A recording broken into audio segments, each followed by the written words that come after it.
呢排嘅工作壓力就係好大咯，跟住啲工作量咧多到你見唔到個盡頭咁樣。但係呢一樣嘢都係我好唔中意嘅嘢嚟，即係你見唔到個盡頭，覺得我掌控唔到呢一樣嘢，而令到我會帶嚟壓力。跟住咧，我就會好想盡我自己嘅能力清到一啲工作，以至到我覺得好似望到個終點喺邊度會有完咁樣。但係就會係咁扯到自己，可能就係由第一下翻工，跟住直至到去到放工，原來我都係冇停過，食飯都食到冇胃口啦，就係覺得好想快啲去做嘢啊咁樣。咁所以有時扯得太行嘅時候咧，自己就會好頭痛啦，跟住夜晚又瞓得唔好啦，即係可能瞓緊覺嘅時候咧，都係諗緊，聽日咧做啲咩未做啊，做啲咩可以快啲啊。我就覺得喺呢最近嘅工作生活模式都係咁樣嘅時候，就令到我覺得好大力，唔想再繼續。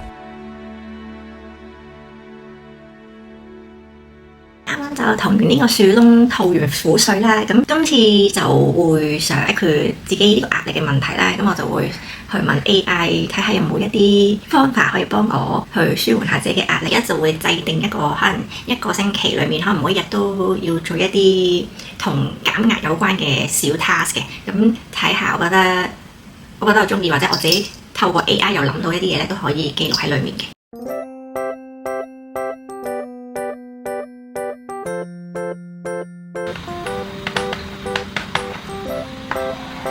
咁我咧叫 AI 咧俾咗10個方法我係點樣可以減壓嘅，我自己就寫5個落去咁樣咯。佢就有啲 step 叫我做嘅，即係可能係臨收工之前5分鐘就要熄 mon 啊，跟住就要同自己講今日嘅工作咧就已經要暫停一下先啦，剩低嘅就聽日先再算啦。跟住同埋或者就係放咗工之後啦，跟住就可能係轉換下啲音樂去聽啊咁樣，聽音樂我都中意嘅。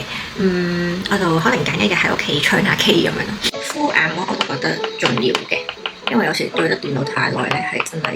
隻眼好攰。同埋我會係其實已經隻眼好攰，唔想對住個熒幕啦，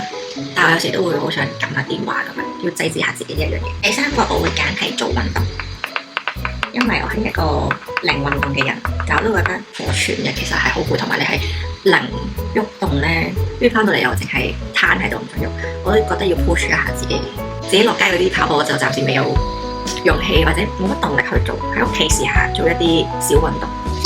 我最後自己就揀咗5樣嘢，總之下個禮拜揾一日，即係唔一定係順次序嘅，睇心情啦，我就揀咯。可能有一日咧就唱下 K 嘅，跟住第2個咧就係敷眼膜啦，都其實久唔久都會做嘅，但係就有時會太攰就忽略咗自己咯。第4咧就係可能做我會揀咗咧係讚賞今日嘅自己咁樣，因為我覺得好似翻工咧就係一係就好忙碌嘅裏面咧就會成日都出錯啦，跟住又會即係揾親你都好似係唔好嘢，就係做錯嘢啊等等嗰樣嘢咧，其實就會因為咁樣而貶低咗自己嘅一啲自信心咁樣。咁我覺得都職場裏面冇太多人會讚賞自己噶嘛，咁但係唯有係自己都可以去俾翻一啲肯定自己咯。跟住同埋第5就係我見到咧 AI 就會有個即係可能係做一啲即係送一啲小禮物俾自己，例如咧佢就係講即係買下啲扭下蛋啊、搽下盲盒啊咁樣，我都覺得係幾好嘅。但係呢個咧我就暫時未諗到住，睇下下一個禮拜運行嘅時候會諗到啲咩就再加齊入去同埋拍俾大家睇啦。今日係星期1，我哋要做嘅嘢係做咗運動先啦，趁星期1仲有一啲體力。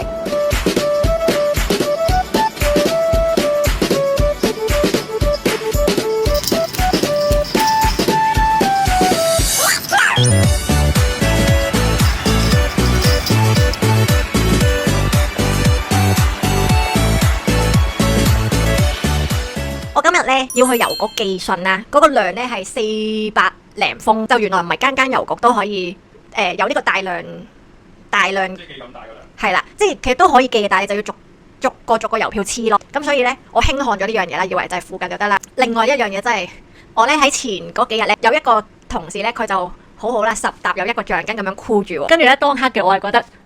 佢做咩做啲多餘嘅嘢，跟住即係你真係要10個箍埋一沓，或者你50個箍埋一沓，佢就容易啲數啦。我之前仲要咧插翻人哋嗰啲嘢咯，唔知我今日就冇啦，咁啊當場要喺嗰度咧，我真係好凄涼，係啊，又冇地方啦，啲嘢又重啦，我唯有踎喺個地下，跟住係咁一路數咁樣啦，跟住其實都好快4、5個字啦，就整翻好晒啲嘢噶啦，但係我就覺得呢個行徑好愚蠢咯。平時放工之前，我都會記錄低聽日仲有啲乜嘢要做。今日做多一樣嘢，就係當記錄完之後，就同自己講唔好再諗工作嘅嘢啦。今晚再開機拍片嘅時候，其實已經係將近12點啦，直踩咗12個鐘頭返工，係最攰嘅一日，所以今日就敷眼膜，一路敷眼膜一路瞓覺咯。今晚送俾自己嘅一個小禮物就係去食咗一餐好豐富嘅晚餐，叫唔叫做豐富啊？即係終於唔使自己煮飯出街去同朋友食餐飯，開心一下，我都覺得係一個小禮物嚟噶啦。今日係星期4啦，聽日係放假紅日嚟嘅，所以咧我今晚會做多一樣嘢，就係唱 K 啦。我完成埋呢一個小 target先。呢排係咁落雨，落到個人都有啲灰。好，等我唱一首任何天氣先。唱啲老病歌，有冇人知係咩？我很清楚世間終於有天欣賞你，期望你信我總有道理。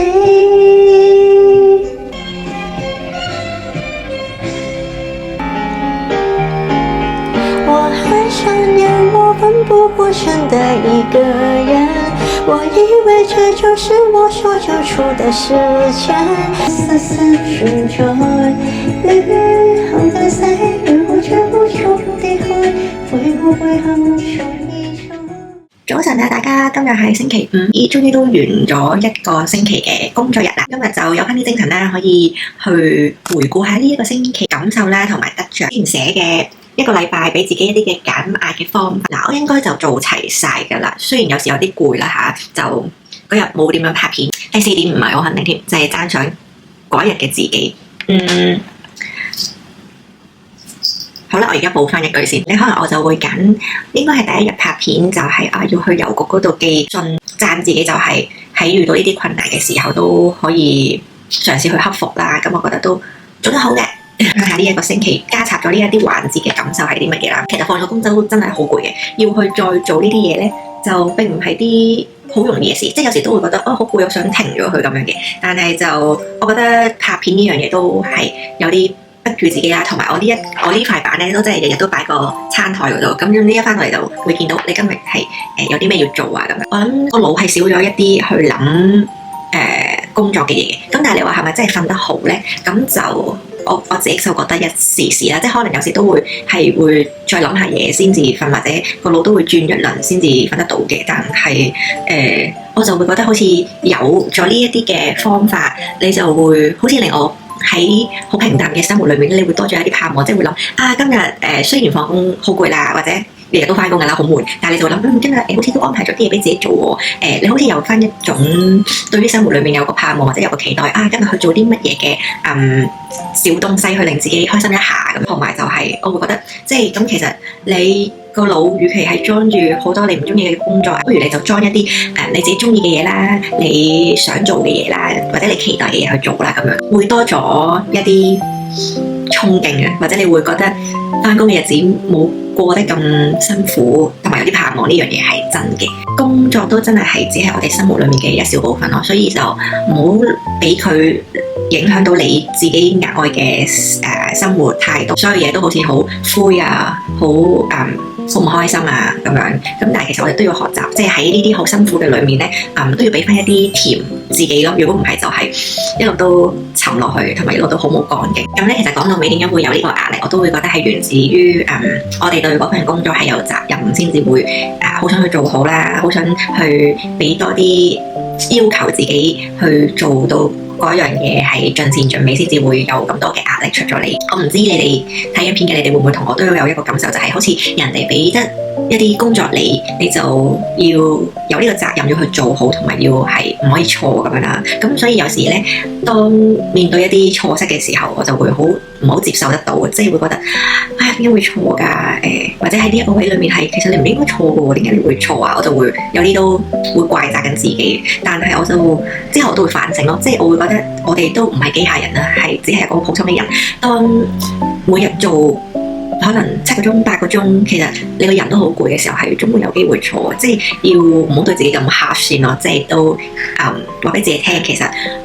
人係會有錯嘅，只要係嗰刻覺得自己盡咗力就已經夠啦。咁我嘅1星期回顧就嚟到呢度啦。咁希望